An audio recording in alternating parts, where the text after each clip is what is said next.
Krishna Prasthaya Bhutale Srimate Bhakti Vedanta Swami Namine Namaste Saraswati Devi Gauravani Pracharine Nirvisesha Sunyavadi Asayane Srimate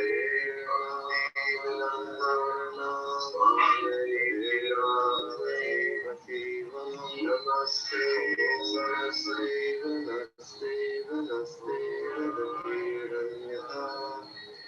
Vanchakalpatarubhyascha Kripa Sindhuvaidyascha Patitanayavamidhi Vaishnavisya Jai Shri Krishna Chaitanya Prabhu Nityananda Shri Advaita Gadadhara Srimad Lord Bhaktivinoda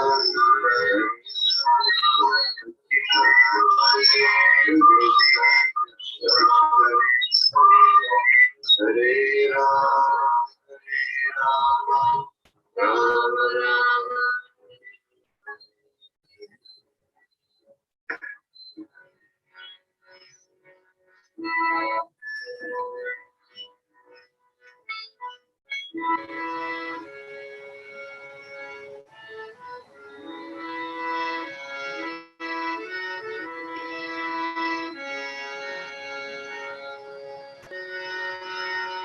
Hare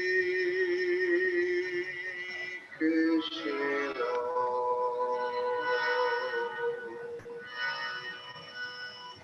Hare Krishna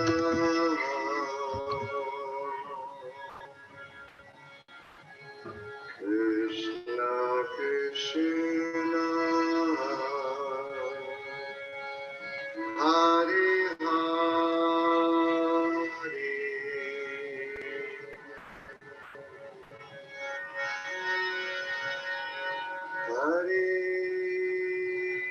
Rama Hare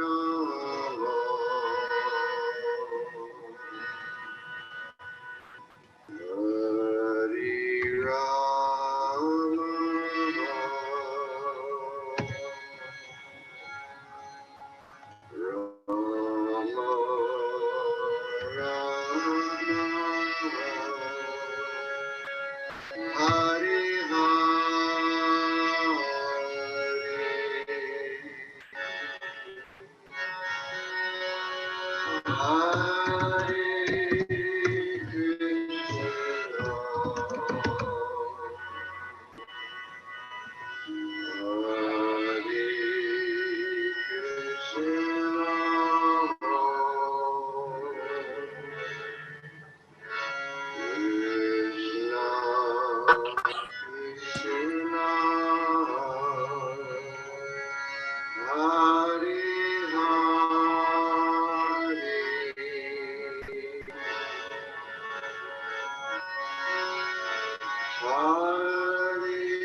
Rama Hare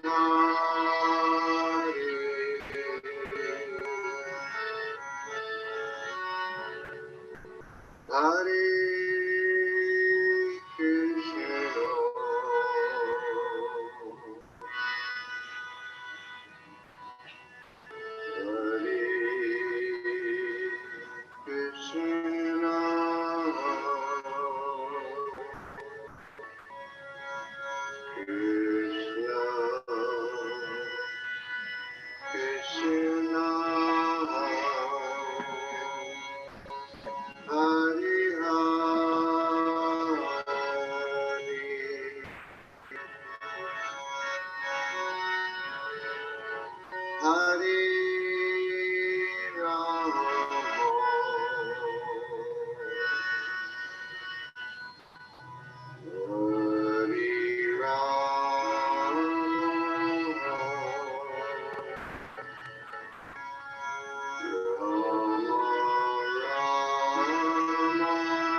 Hare Rama,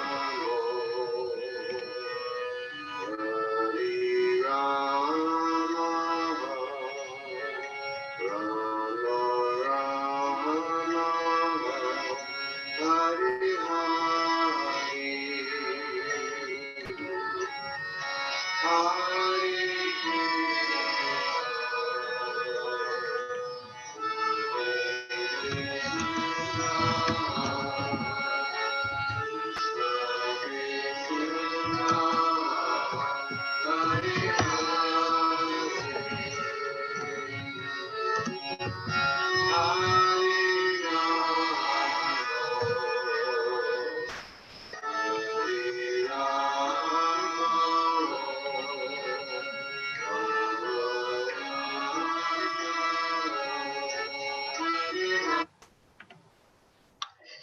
Hare Krishna.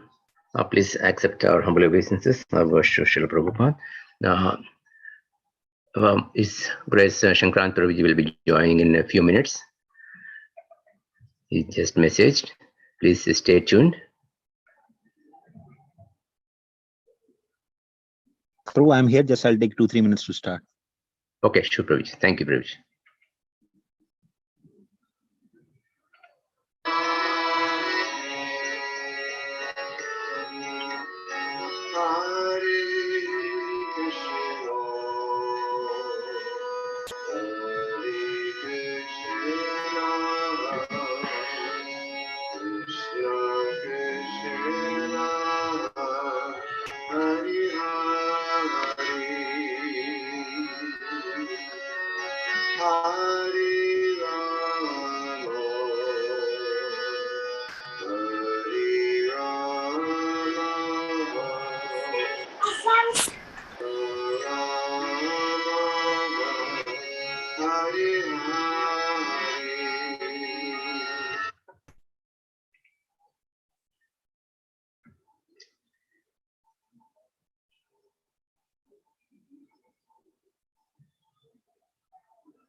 Hare Krishna, everyone. Good morning.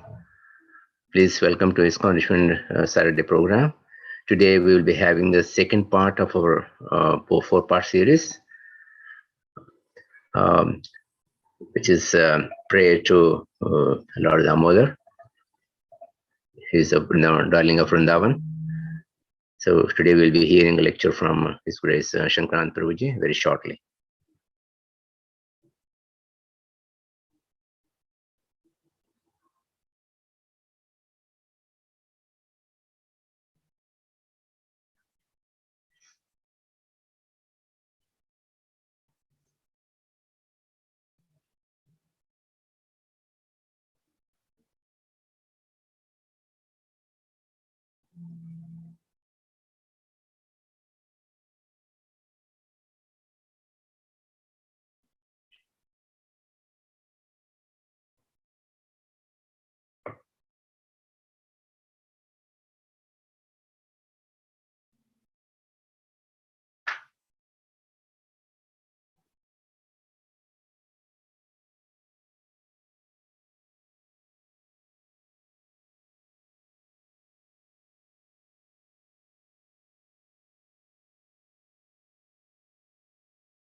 Krishna Prabhuji, please accept our humble obeisances. Or worship Prabhupada.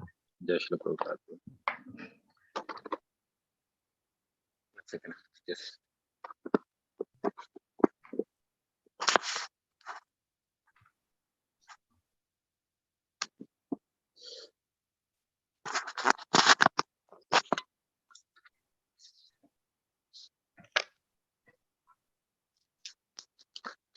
Sorry for the delay, Prabhu. No problem, Prabhuji. Not at all. And those who did not participate in the last week, just a brief introduction about Prabhuji. Prabhuji has been in ISKCON movement for more than 3 decades, and he has been serving the ISKCON movement in different perspective, different roles and responsibilities, and he's a senior disciple of His Holiness Radhanaswami Maharaj. So we are very fortunate to have his association today in the month of Kartik. We are very fortunate. Thank you so much for your participation. Prabhuji, we can take up Prabhuji. Thank you, Prabhu. Yeah.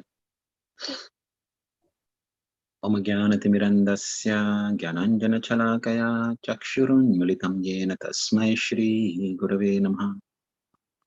Vanchakalpatarubhyascha Kripa Sindhubhya eva cha Patitanam Pavanebhyo Vaishnavebhyo Namo Namaha. Shri Krishna Chaitanya Prabhu Nityananda Shri Advaita Gadadhar Shri Vasadi Gaura Bhakta Vrinda. Hare Krishna Krishna Krishna Hare Hare Hare Rama Rama Rama Hare Hare.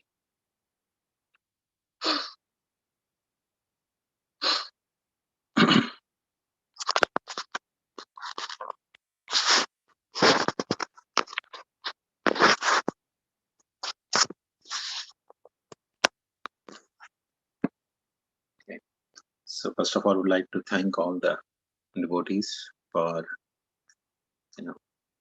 getting together on this Saturday morning program, and also would like to thank Shyam Gidhari Prabhu and Divyanam Prabhu for giving me an opportunity to serve the devotees, the ISKCON of Richmond. So we will just continue with the discussion on the prayers to Lord Damodar that we recite every day in this month of Damodar.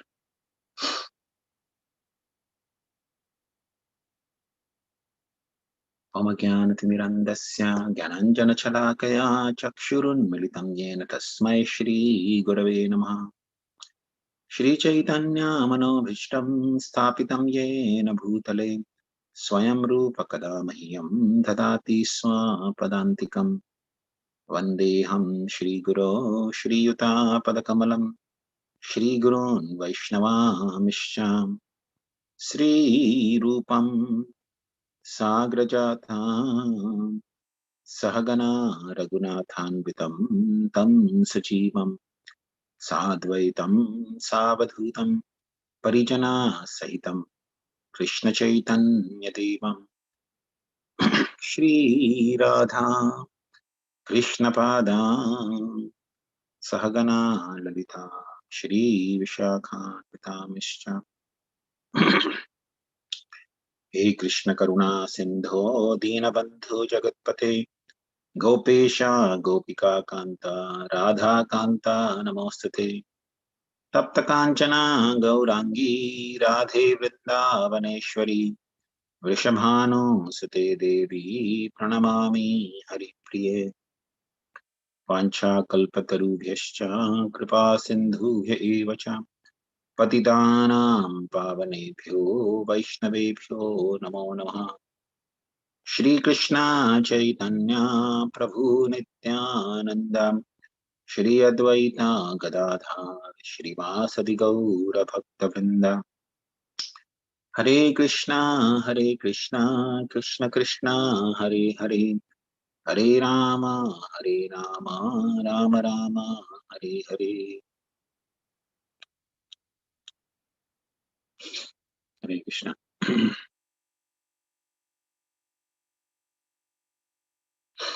So today we shall be continuing from the verse number 3 from Damodarashtakam. So in the verse 3, Satyavrat Muni prays, Iti driksva lila bhirananda kunde swagosham nema janta makhyapayanta tadiyashita geshu bhaktarjita Puna prematastam shatavriti vande. This prayer is such a beautiful prayer by Satyavrat Muni. If one simply learns to meditate on this prayer, that itself will bring the supreme perfection of life. Now, in the prayer, there's also one statement by Satyavrat Muni that may I remember this beautiful pastime of Balagopa for always and eternity. It's very difficult in today's day and age for people to understand or realize how simply meditating on this one pastime of the Lord can bring complete satisfaction. People in today's day and age are running after, not only today's day and age, but in this material existence, living entities always run after the sense enjoyment, which is like phantasmagoria. A person may think that this thing will bring me satisfaction, but as long as they are on the material plane, nothing can really bring satisfaction to the heart.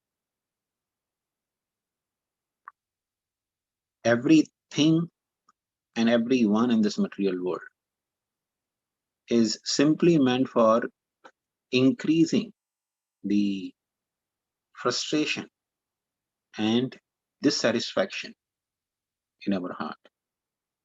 The material world is designed in such a way that no matter what we do, it will simply bring dissatisfaction and frustration. Whether somebody dedicates his life for personal sense gratification or extended sense gratification for family or community, nation, or even humanity, animals. And there are so many different levels of selfishness. Prabhupada actually regards all these as selfishness, different forms of selfishness. How somebody who may be serving the country, for example, even giving up his or her own life for service to nation, is being selfish because the person is situated on the chariot of mind, doesn't understand the reality that whether he himself or she herself and all the people in the country, they are not these bodies. And any amount of bodily comfort will not bring them any satisfaction. It's just like the fish, when taken out of the water, cannot feel happy or satisfied. The fish will remain miserable. So, in order for fish to be happy and satisfied, is to return to water. As long as the fish remains out of water, all the comforts, all the pleasures in the form of food, drinks, any form of other gratification, simply keeps the fish miserable. Once the fish returns to water, then all those things may give some form of gratification. But as long as the fish remains outside of water, every form of pleasure is nothing but misery. It's pure misery, nothing else but pure misery. So similarly, as long as the living entities remain devoid of Krishna consciousness, remain devoid of their relationship with the Supreme Lord, remain in forgetfulness of their relationship with the Supreme, they remain miserable. No matter what arrangements they make, they always remain miserable. But simply meditating on this prayer of Lord Damodar's Leela is like returning, the fish returning to the water. The consciousness of the living entity, when it's fixed on Krishna,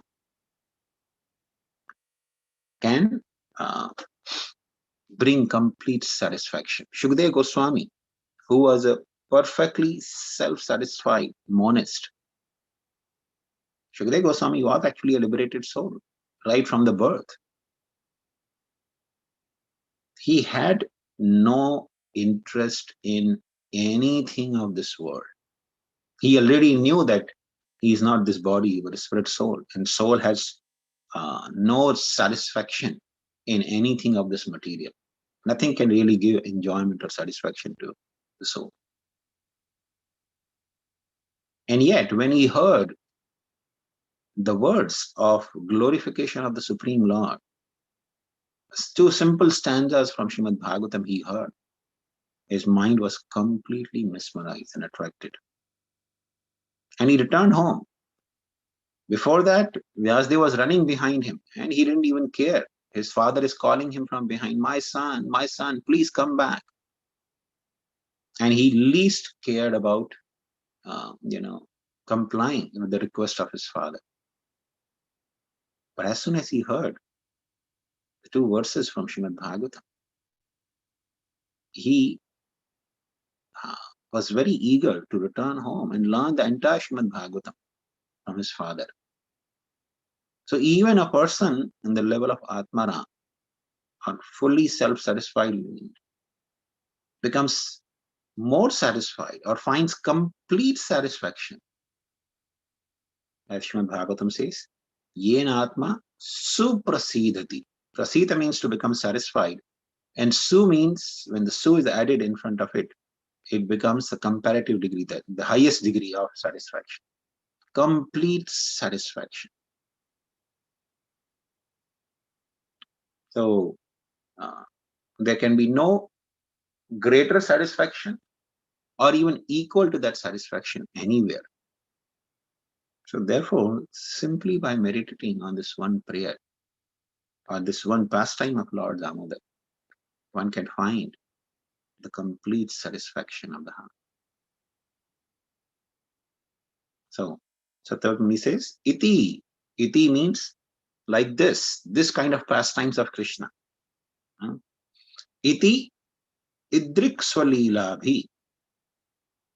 Swalilabhi means his own activities. So he's saying pastimes like this, like Damodar, Krishna being bound with the ropes. Iti idrik swalilabhir ananda kunde nimajjantam. He is drowning. Nimajjanta means to drown. He is drowning into Ananda Kunda, not the ordinary Kunda. Kunda means a lake or a pond. So the ordinary pond is made of water. But this pond, where Lord Krishna is drowning, Swaghosha. Swaghosha means his own people, his own village of Vraja. So he is drowning the inhabitants of Vraja, his own village, into Ananda Kunda, into the lake or the pond of pure ecstasy. Ananda means pure ecstasy, pure joy. Just imagine, in this world, children, they always attract, especially when they are small, they very much attract the heart of their parents and everyone around. No matter whatever they speak, their broken words also attract the minds of parents and everyone around. I remember, when I used to live in Vrindavan, there's one devotee, Shyam Sundar Prabhu, his daughter, Sundari. Now, of course, she's grown up. but she used to speak some things which really make you laugh, or give you so much joy. She used to, when she used to call me, she used to call me always Shakrananda Prabhu. So simply hearing that used to be, bringing laughter to everyone. And then she would tell, some devotee used to visit from, Atlanta. She would tell, she was like elderly, father-like person, Vijay Madhav Prabhu. So she would tell, I want to go, Dada, I want to go to Doodh Ki Rani. What is Doodh Ki Rani? Dairy Queen. I want to go to Dairy Queen to eat ice cream. I remember once I had visited St. Louis. One of our godbrothers lives there. So we were supposed to go to some well-wisher's home for yajna. So in the morning, I was ready and sitting in my room chanting, and his little daughter, Rukmani, her name. So she came and she said, Prabhuji, let's go. We have to go. So I started asking, oh, where we have to go? She said, we have to go to somebody's home for yajna. So I said, who's doing yajna? So she got a little confused. She said, who's doing yajna? So she said, I don't know. I'll pooch my mummy. Pooch means in Hindi, the word ask is pooch. She couldn't understand. She couldn't collect the word. What word in English is for asking? She said, I'll pooch my mummy. And she ran away. So such silly things, children, when they do, that attracts the heart so much. But we can't imagine what kind of silliness Krishna does. In fact, all the gestures that we see in children that attract the heart of everyone in this world, they are nothing but a sample, a small sample of what Krishna does in Vraja. One of the Krishna's name is Ghasita Ram. Ram means the enjoyer, supreme enjoyer. So he's also called as Ghasita Ram. That's also a very beautiful name related to one of the pastimes. One time Krishna and Balaram, they used to go to the cow shed and drink the milk from the cows. So one time Krishna, he went to the cow shed and he saw the calf was drinking milk from the cow, and Krishna wanted to drink the milk. So he was trying to push away the calf, but calf would, like a competitor, calf would not give up. So Krishna, what he did is, he took the calf of the, generally if you want to make the cows move, then you have to take that tail and turn it a little bit, and they will automatically move. So Krishna must have seen his, elders doing that. So he took the calf's tail and he was trying to twist it, and the calf got really scared and started running. And Krishna was holding very tightly on the tail of the calf. So Krishna was also being dragged all over the cow shed. The calf was running here and there, and Krishna was being dragged. And all the gopis, they saw this, how Krishna is being dragged by the calf. It wasn't really scary, but they started laughing. So this is one of this is how Krishna's name became as Ghasita Ram. Ghasita means being dragged by the calf. So in this way, Krishna performs unlimited pastimes to give joy to the Brajavasis, to the inhabitants of Gokul. So that's what it's being saying. Ananda Kunde Swagosha Nimajjantam. And Akhyapayantam, disclosing. He is actually announcing one thing. Akhyapayantam means he's actually disclosing or announcing one important fact. Through these pastimes like this, he's announcing one very important lesson. Tadiya. Tadiya means devotees. Tadiyas means anything in relationship to Krishna, but here the word Tadiya would be devotees. Tadiya Ishita Jeshu. Ishata means the controller. the Supreme Lord who controls everything. It's called Ishita.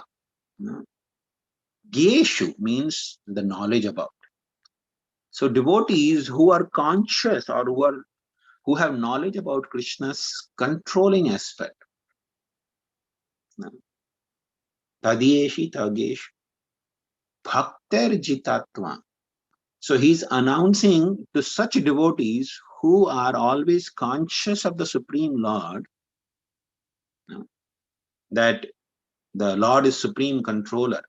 They always remember his majestic aspect, how Krishna kills the demons, how Krishna controls, how Krishna creates all the creations.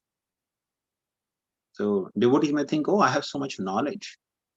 But to such devotees, Krishna is declaring, Akyapayantam, he's declaring to them, what he's declaring?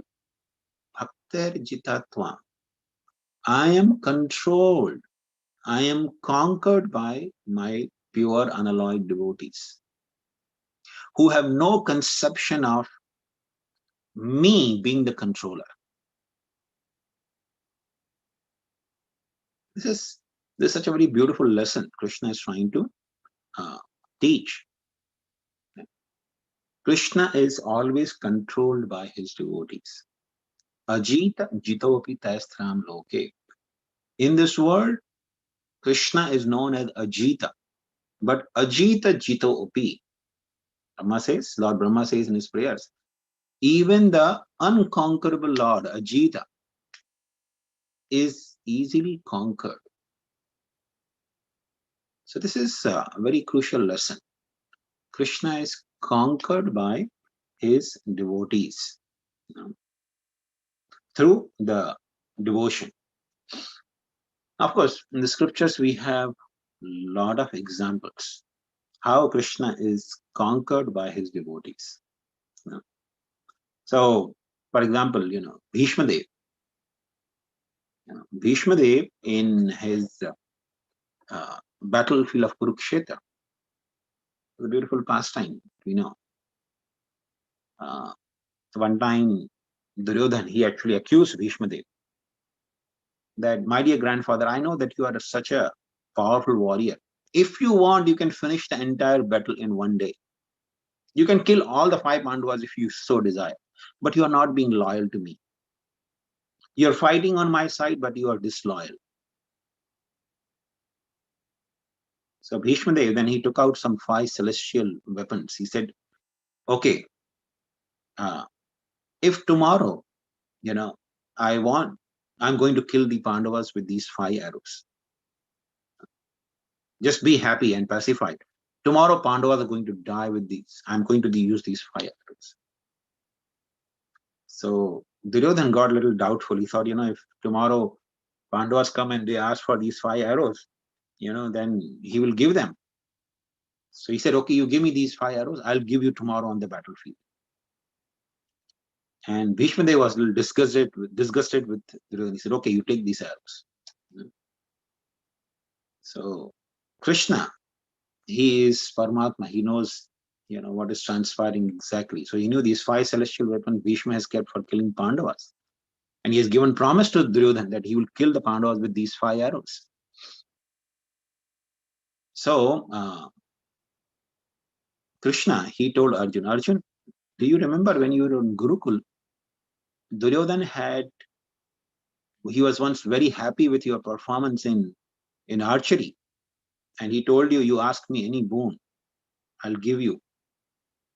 So Arjun said, yes, I do remember. He said, it's time to go and ask. So Arjun said, are we going to ask him the kingdom? Krishna says, no. You will ask him the 5 arrows that Bhishma has given to Duryodhan.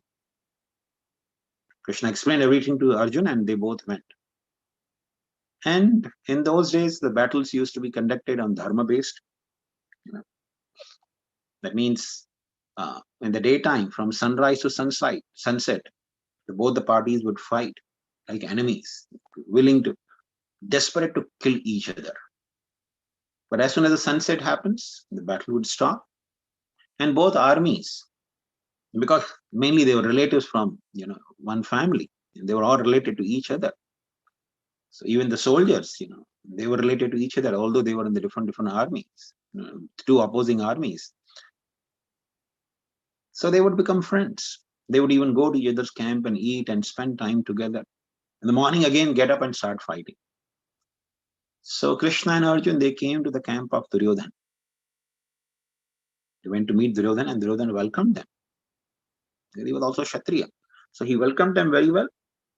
And after welcoming, Duryodhana asked, yes, what brings you here? And Arjun said, my dear brother, in Gurukul, you had promised me once. You wanted to give me some boon. Duryodhana said, yes, I remember. You want kingdom? I'll give you the kingdom. We'll stop the battle and I'll give you the kingdom. Not only half. If you want the whole kingdom, I'll give you the whole kingdom. Arjun said, no, I don't want kingdom. See, this is the Kshatriya spirit. Duryodhana was willing to give the entire kingdom to upkeep his promise. He was actually a righteous Kshatriya. He was only consumed by the animosity towards the Pandavas. He was hateful to Krishna and he was hateful to Pandavas.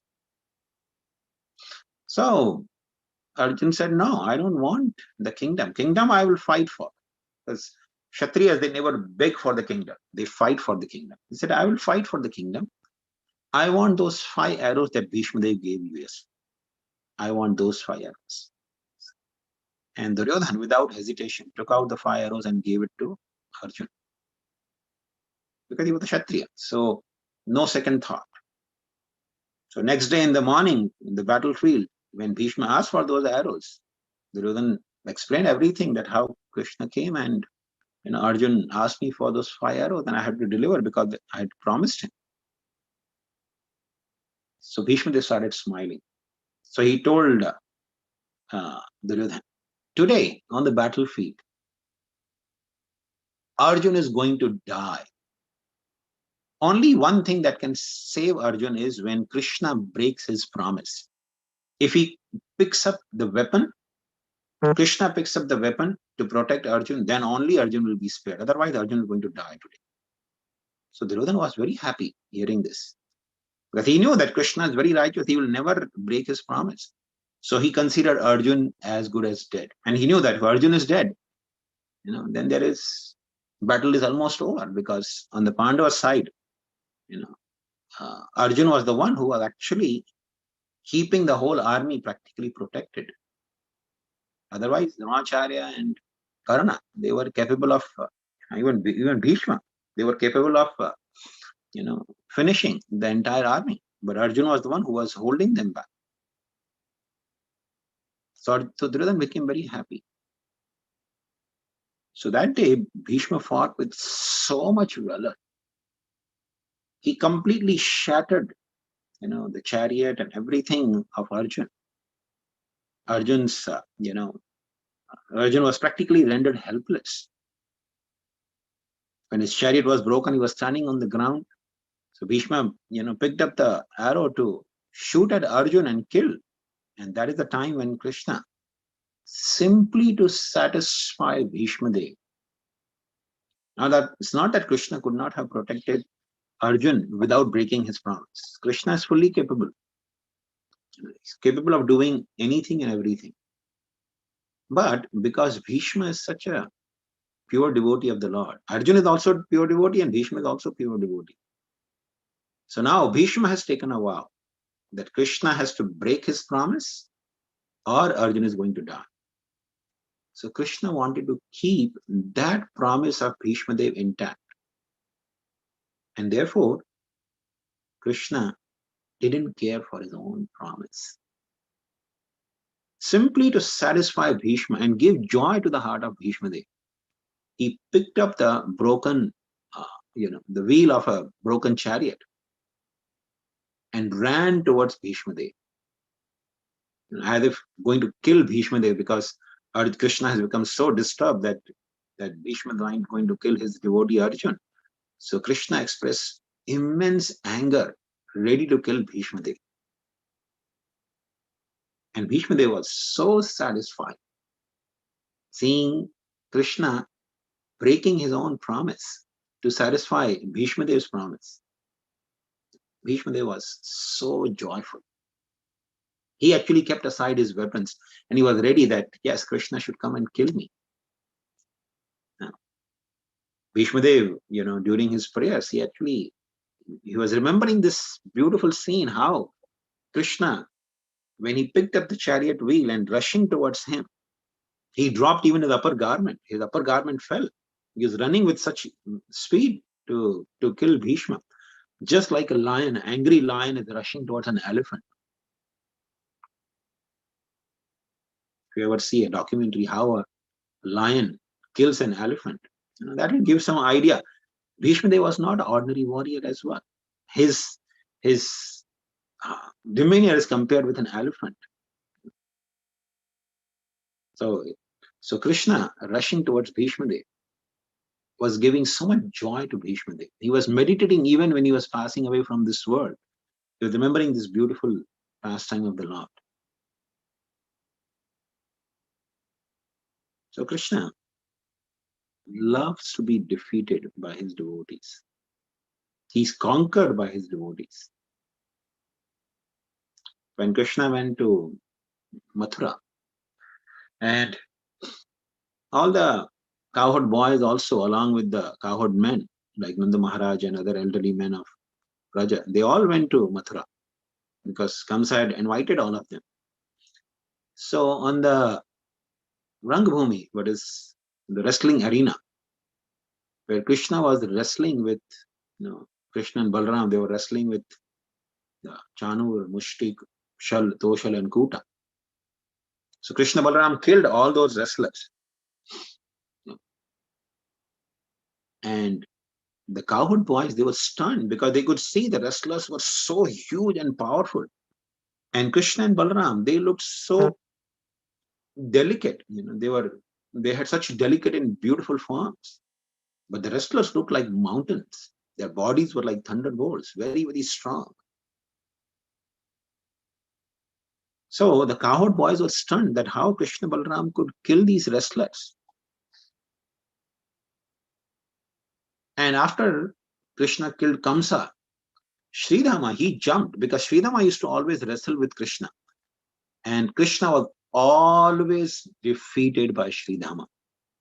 In the forest of Vraja, Sridhama and Krishna, whenever they wrestled, Krishna was always defeated by Sridhama. Never even once he could defeat Sridhama. So Sridhama developed doubt.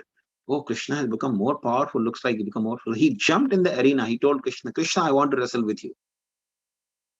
And as usual, Krishna and Sridhama, they wrestled. And Sridhama easily defeated Krishna.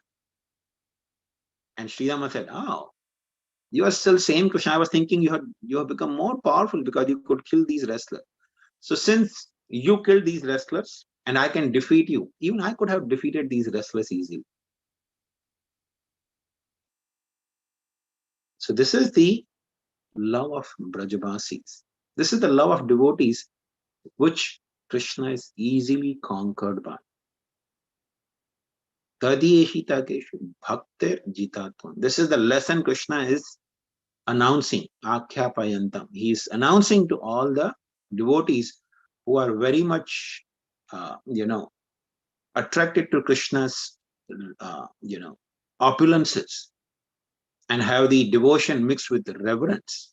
To such devotees, Krishna is telling them, I am easily conquered by my devotees, pure love, which is devoid of any conception of awe and reverence for the Supreme Lord. Brajavasis never think that Krishna is supreme. In fact, they think Krishna is helpless. He's dependent. Mother Yashoda is thinking Krishna is helpless. If I don't feed him, he will die. If he eats dirt, he will become sick. I have to protect him. If I don't correct him, he will become a thief or a rogue when he grows up. So I have to teach him lessons. I have to punish him also if required. This is the love that conquers Krishna's heart.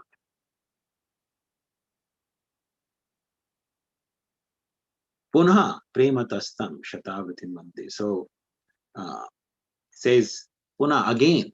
Puna means again. I Vande, I offer my hundreds, Shatavriti. Shata means hundreds of obeisances I again offer to the Supreme Lord. Premata. And it's not just offering obeisances with reverence or respect. He says prema. Puna prematastam Shatabritin Vande. I offer my repeated obeisances to the Supreme Lord, Damodar, hundreds and hundreds of times with love. So, this is the text 3.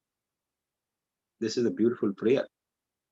So, whenever we chant, we can actually meditate how Krishna is conquered by the love of his devotees. That is what he's announcing from this particular pastime.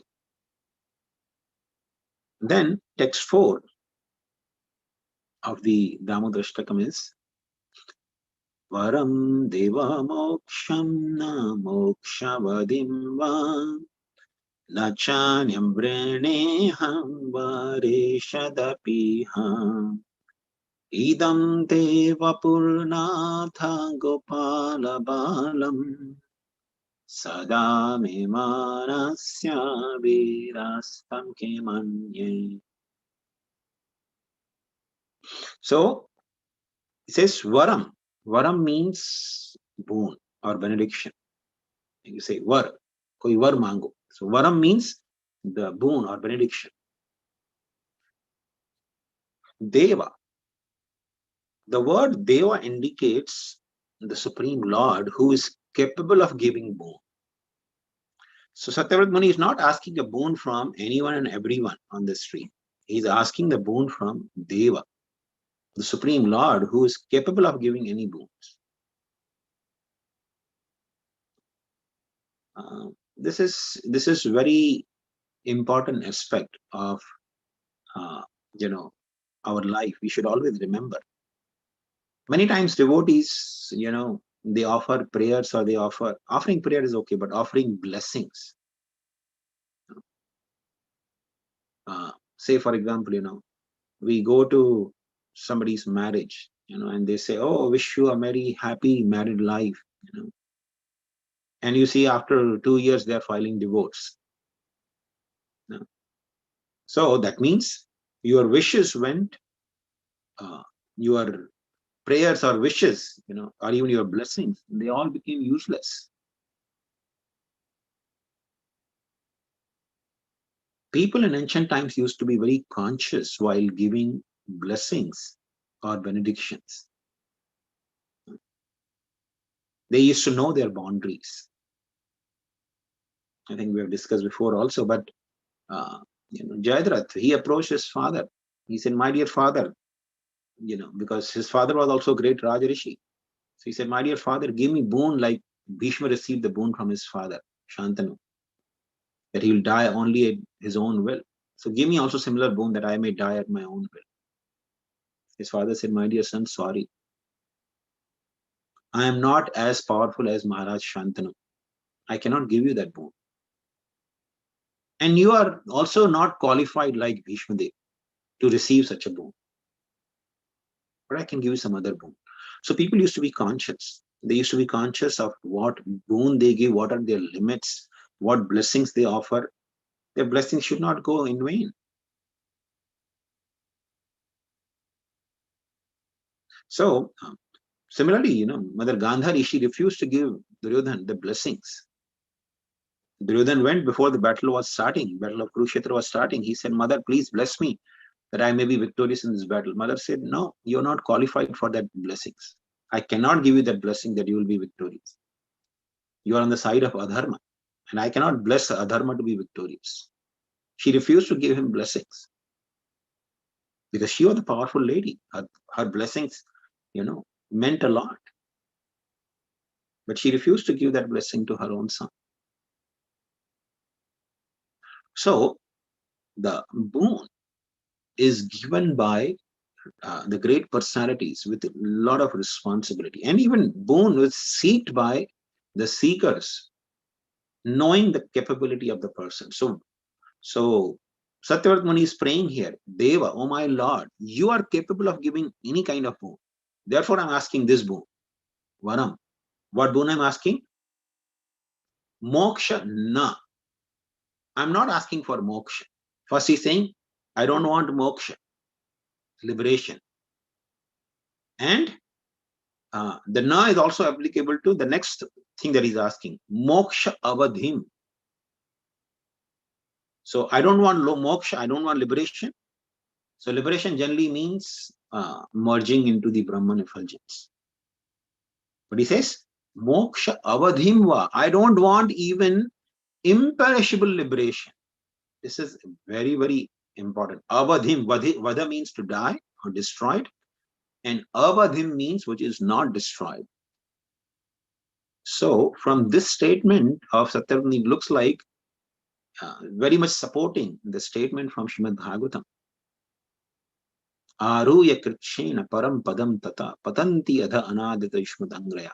Those who do not respect Krishna's lotus feet, those who have no regard for Krishna's lotus feet, even if they are liberated, even if they go to Aruya krikshena param padam, even they attain the supreme realm, param padam.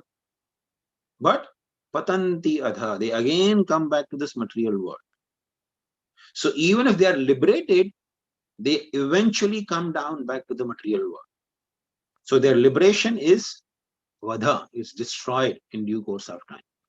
So Satyavani says, I don't want such liberation, but I don't want liberation which is avadhim. That means going back to the spiritual world. Because somebody goes to the spiritual world, Vaikuntha or Ayodhya or going to Golok Vrindavan. Once attaining those realms, there is no question of coming back to the material world. Krishna says in Bhagavad Gita, Yad gatva nanivartante tad dhama paramam mama. My dhama, my abode is, once you attain that, you never come back to this material world again. So Satyavani is saying, I don't want such liberation also, my dear Lord. Na moksha avadhimva. Then, na chanyam. I don't want any other kind of boon also. He is ruling out all the possibility of any other boons by saying nacha anyam. I don't want any other benediction also. Then what do you want? Aham vara ishad. I choose to. Vrane means I choose to. I'm seeking this benedictions. Vara ishad. From you, who you are actually the supreme Isha, the supreme Lord. Who are able to give any kind of boons. Api iha. Iha means here in this world, in the material. Iha means in this material world, here. I don't mind living in this material world, but what do I want then? So first two lines are negating what he doesn't want. Third line he's saying, idam te vapurnatha gopala bhalam. This, idam means this. Te, yours. Idam te vapur. Vapur means the body or the form. This form of yours, Gopala Balam. Natha means the master. Oh my Lord, oh my master. This Gopala Balam, this form of yours as son of a Gopa. Gopala Balam. Balam means the child. So a child of a cowherd, that is Nanda Maharaj. Sada me manasya. Sada, always, me in my mind, manasya, mind. Avirastam. Viram means, generally is, the Avirastam says, may enter. So he says, this beautiful form of your as Bala Gopal may enter into my heart. Generally, Viram also is considered, rest, but Avirastam means, constantly may enter in my heart. And again, although he said, Nacha Anyam, I don't want any other boon. In the last two words, Kim Anya, he's saying, what is the use of any other boon? Compared to this, if I can remember your beautiful form as Bala Gopal, what is the use of any other boon for me? No? Kim Anya. What I'm going to do with any other boon? Just imagine. People who are running after the sense enjoyment, this may make no sense to them. What? Simply remembering Krishna's Bal Gopal form being tied with the ropes. I don't want anything else. How about becoming the President of the United States? How about becoming the king of the whole universe? Attaining the position of Indra, or attaining the position of Brahma, who is respected throughout the universe. Even most powerful demons, most powerful demigods, yakshas, kinnara, everyone bows down to Brahma and offers respects to him, offers prayers to him. I don't want that also. Kimanye, it's very difficult to comprehend.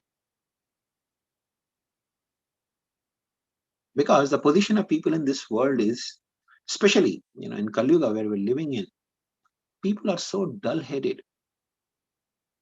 How dull-headed they are? You can understand from this example. Once a musician, very expert musician, he went to the court of the king and he made a beautiful performance, musical performance he did. And after the performance was over, the king was very happy. He told the musician, I can give you anything. Please tell me, what do you want? Now, this musician was very much addicted to, chewing tobacco. So he said, my dear king, give me a good quantity of tobacco. Just imagine. This was his hankering, to have tobacco. So he asked the king, give me a huge quantity of tobacco so that I have no scarcity of chewing tobacco. This is how the living entities are in the material world. It's very difficult to even comprehend how much joy is there in remembering Krishna's pastimes. Sri Chaitanya Mahaprabhu, Lord Chaitanya, when he was performing his pastimes, especially the pastime of Sata Praharya Leela, the 21 hours consecutive pastimes in the house of Srivas Thakur, he was calling all the devotees and giving them boons. So some devotee was coming and telling, my Lord, please make my family members Krishna conscious. Somebody said, my Lord, my father doesn't allow me to come to Kirtans. Please make him favorable and make him Krishna conscious.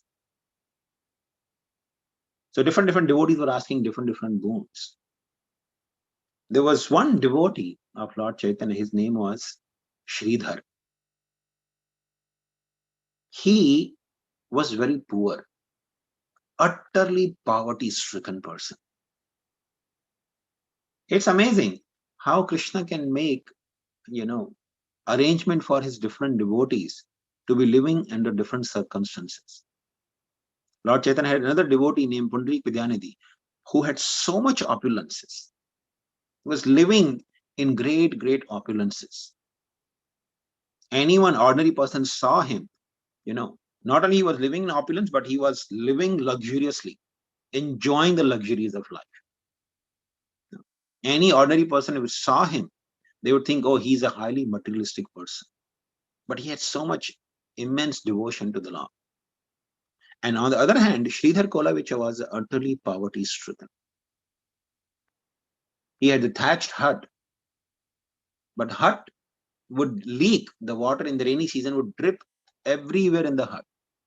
He couldn't stay anywhere where he would not get wet. So for namesake, it was hut. His clothings had at least 40 places. It was torn and it had knots. Like, the cloth is torn, he would put a knot there so that the body is not visible. So his clothing would have at least 40 knots in different places. They were torn so badly. And for living, he used to sell the banana leaves, and different products made from banana trunk of the tree. The banana trunk, you can make a lot of things like the cups and different things. So he used to make those things and sell. The banana trees were there in his backyard, so he used to pluck the fruits of banana leaves and make different things and sell in the market. And he was not at all greedy. He didn't had any plans to put some big industry for banana products. No, he would sell his products cheapest in the marketplace, and whatever he would get from selling those products, he would use 50% of that money in worshipping Mother Ganga, and remaining 50% he would use for his own maintenance. Every single day, whatever he earned, 50% he would go and worship Mother Ganga, buy the fruits, flowers, and ghee, lamp, and offer to Mother Ganga every day in worship of Mother Ganga. So this was his life. And Lord Chaitanya, in his younger days, when he was actually a young boy, he would every single day, without fail, go to the shop of Sridhar Kolavich, and you'd ask him the price. Okay, how much is this banana for? How much are these banana leaves for? And Sridhar would quote the price. And Lord Chaitanya would say, oh, you are quoting too much. Why so costly? In India, especially, people who have gone to marketplace, this they can relate to, because anywhere you go in the marketplace in India, people bargain. So Lord Chaitanya would bargain with Sridhar. I will not give you so much. You're quoting too much price. I'll give you only half. And Sridhar would say, no, I cannot take that half. This is too. I'm selling my things the cheapest in the price. If you think that I'm costlier, then you go to any other shop.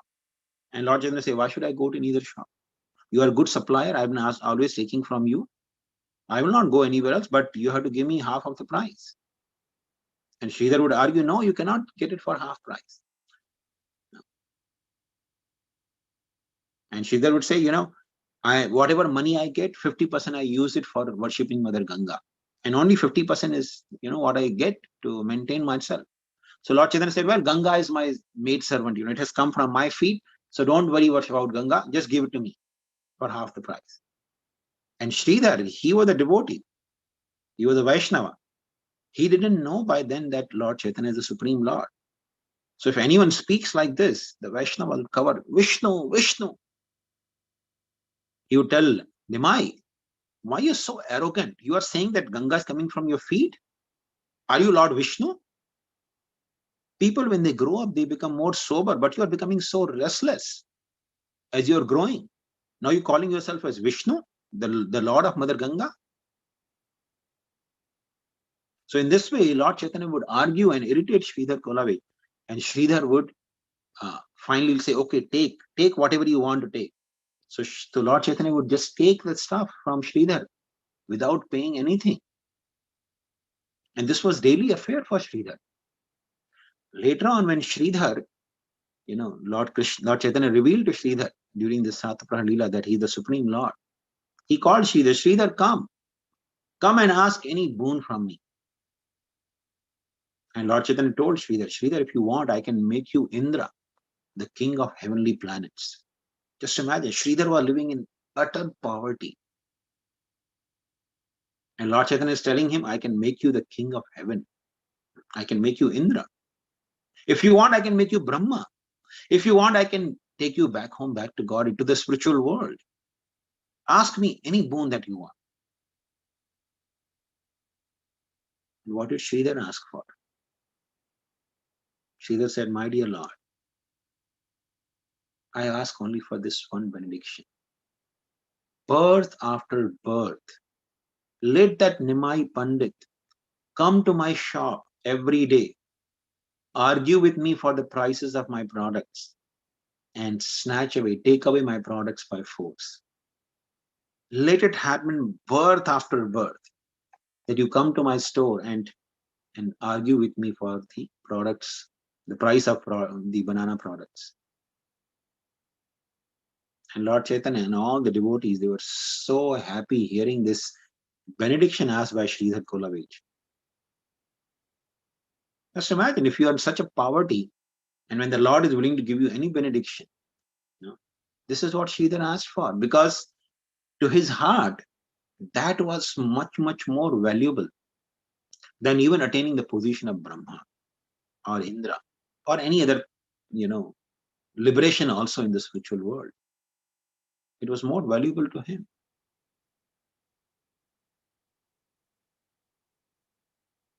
So, therefore, Satyavati says, Kimanya, what is the use of any other benedictions?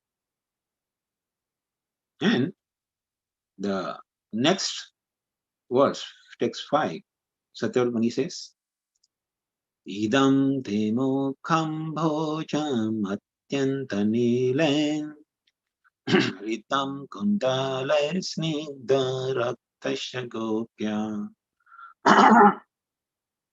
mohoshchumbitam bimba raktadharam me Manasya virastamalam lakshalabe. So, idam, he says, my dear Lord, this, idam te, yours, mukha ambuja. Mukha is face and ambuja is lotus.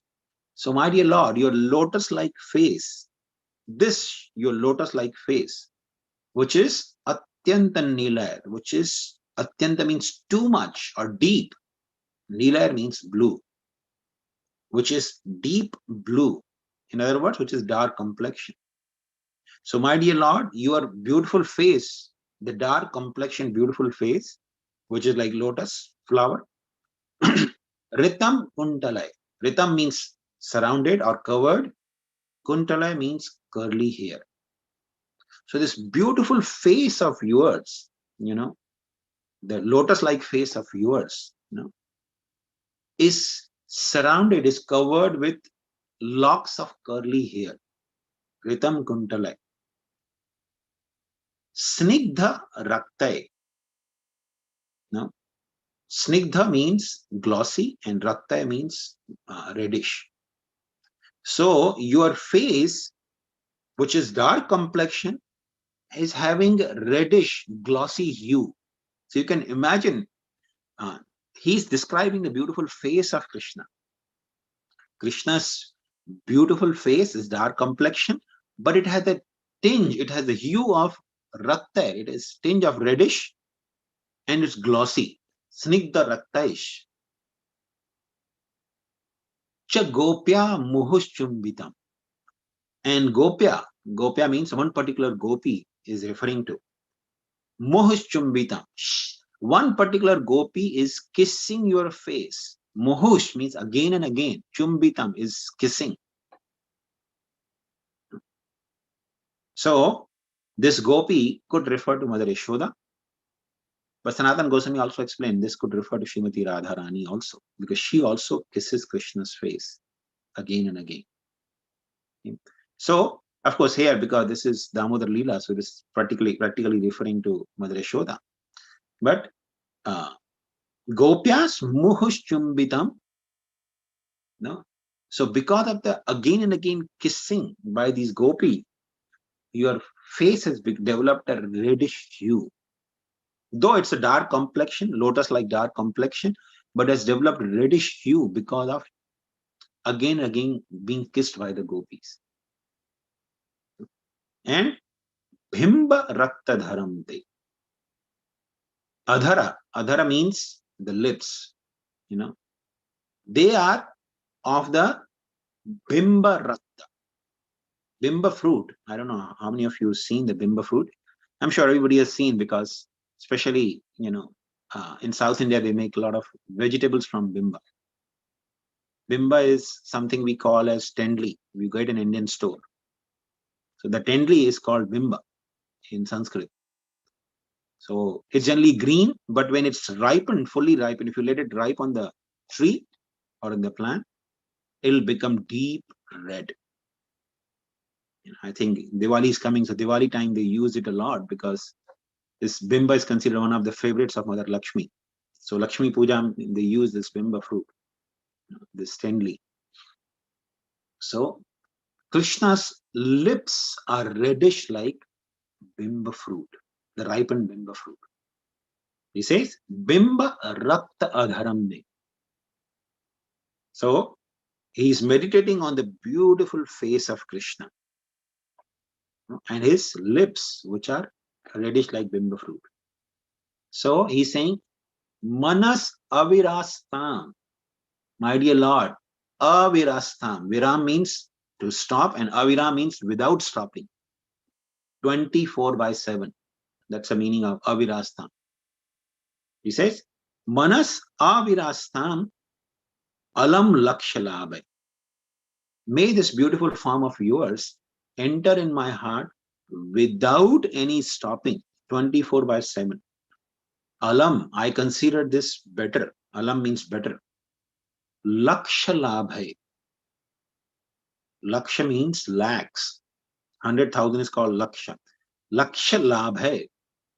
Hundreds and thousands of other benedictions or labha is useless to me. I consider this beautiful form of yours being manifested in my heart without any viram, without any stopping, is the better boon. No other boon can actually really be better than this.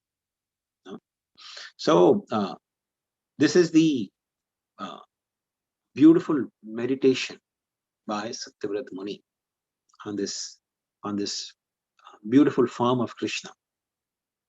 The gist of this 3 verses is actually he is simply meditating on the form of the Lord and glorifying the bhakti aspect, that devotees who are attracted to this form of the Lord without any majestic or reverential aspect to the Supreme Lord, they actually conquer the Lord. The 2 things which are being glorified in these 3 verses by Satyavrat Muni. Devotion without mixed with any reverential mood, the spontaneous loving devotion, and the beautiful form of the Lord. There is a beautiful verse in Srimad Bhagavatam.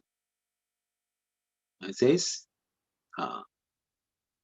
the Supreme Lord's form, Panapatram Mukham Bhujam. The face of Krishna is Panapatram. Pana means nectar. So Krishna's face is Panapatram. It's like a patra, is a vessel full of nectar. Now, just imagine if a person is dying, he's about to die, and somebody brings nectar, amrita, which will revive the person from dead. So, with how much hankering the person who is about to die, look at that Panapatra. Somebody feed me this nectar that I be revived from my dead condition, almost dead condition. So Krishna's face is like Panapatra. Anyone wants to be delivered from the repetition of birth and death, from the cycle of birth and death, simply by looking at the beautiful face of Krishna, can be delivered from the repetition of birth and death. Panapatram Mukhamdrisham. Bahavo Lokapalana. His arms are shelter for Lokapalas. Lokapalas, there are different demigods who are called Lokapal, like Indra. He's the king of all the Lokapalas. So, say for example, Indra rules the eastern side, Varuna rules the west side of the universe. His domain is west side. Kubera on the north and Yama on the south side. So in this way, the different Lokpalas, they rule the different regions or different realms of this creation. But whenever they are in trouble, they seek shelter of Krishna. Indrari Vyakulam Lokam Mridanti Yuge Yuge. Whenever the enemies of Indra become powerful, Krishna comes to this world. When Indra is not able to deal with them, because Indra is the most powerful of the Devas, he's the king of all the Devas. So if he can deal, no other demigod is able to deal with them. So then Krishna comes. So Indra and all the demigods, they take shelter of Krishna's arms. In fact, Purusha Shukta prayer says, the demigods, who rule this creation, they are actually born from Krishna's hands. Kshatriyas, especially, for example, Brahmano samukham asit bahu rajanyakrita. The kings who actually rule this world, who protect the people in general, they are born from the arms of the Supreme Lord. Bahavo lokapalana. So lokapalas, or the kingly order, or the demigods, they always seek shelter of Krishna's arms. And saranganam padambujam. The devotees, the pure devotee of the Lord, they are specially attracted to the lotus feet of Krishna. So, in this way, the devotees are very much attracted to the beautiful form of Krishna. So, with this, I think we'll stop today's discussion. If anyone has any questions, you may ask.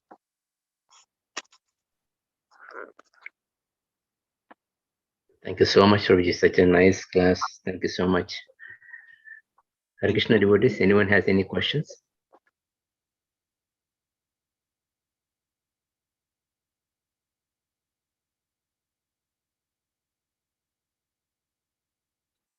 Looks like no one has any questions. Yeah, so I think we can stop here. Thank you very much. Thank you so much, Prabhuji. So next we will conclude the remaining 3 verses, and the last week we will discuss especially the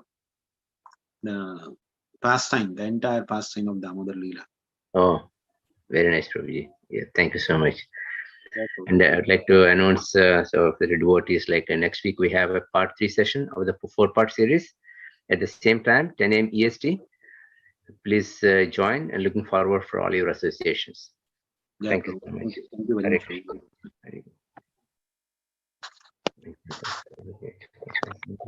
Vancha kalpatarubhyascha kripa sindhubhyo pititanam pavanebhyo vaishnavebhyo Gandapati Vaishnavavrinda ki jai, Srila Prabhupada ki jai. Thank you. Hare Krishna, Prabhuji.